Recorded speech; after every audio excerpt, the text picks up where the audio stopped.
Hey everybody, Adam Davidson, RadCast. Here we are in Psalm 106, verses 19 through 20 something. Verse 19. At Horeb they made a calf. Now, wait just a second. Let's talk about a couple things. One, the Psalms are a collection of lyrics that the people of God would sing in their worship. And so we're looking at the lyrics without notes. They would sing these songs. These were the words of their worship. So here's their song. I'll sing it if that would help. No, I'm not going to do that. Verse 19. At Horeb they made a calf and worshipped an idol cast from metal. They exchanged their glorious God for an image of a bull which eats grass. They forgot the God who saved them, who had done great things in Egypt, miracles in the land of Ham, and awesome deeds by the Red Sea. So they're singing about this time that we read about in Exodus 32, where the people of God were waiting for Moses to come down from the mountain. He was up there for too long. They got uncomfortable. They got anxious. And in their anxiety, they made an idol, a golden calf, which was the style at the time. And they worshiped that instead because they could see it. It was tangible. It was controllable. It was manageable. It was containable. And they worshiped that. God was not happy, as he should have been unhappy. He certainly was.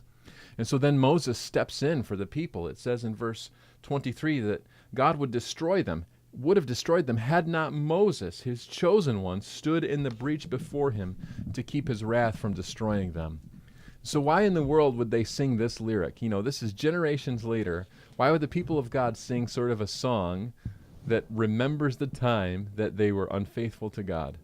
Especially since we're the kind of people, right, who are forgetting what lies behind and straining on toward what is ahead. Like that's what we do as followers of Jesus, right? That's right out of Philippians. Here's why. It's to remind us of the times that we forgot as a people. If you're like me, and I know I am, it's for some reason easier to remember the struggles than it is the joys. Why is that? Well, it's because when we're struggling, we're really attentive and we're really aware of maybe what God isn't doing for us, or the fact that God isn't present, or he's letting us down. We're really aware of that. But when things are going great, we become completely unaware of God's faithfulness and presence. He's with us both times.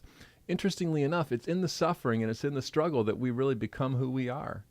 God is present in all of those situations. The people of God were shaped as they experienced the suffering and the feeling of loneliness. They became stronger in their faith, and so now they could reference and say, you know, it felt like God had left us before.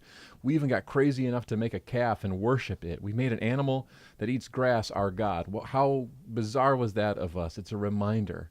And now in the New Testament, we know that it's Jesus who stands in the breach. It's Jesus who saves us by his mercy and grace. That God could have destined us for destruction, death, and hell, but he doesn't do that because, to put it quite simply, Jesus fixes it.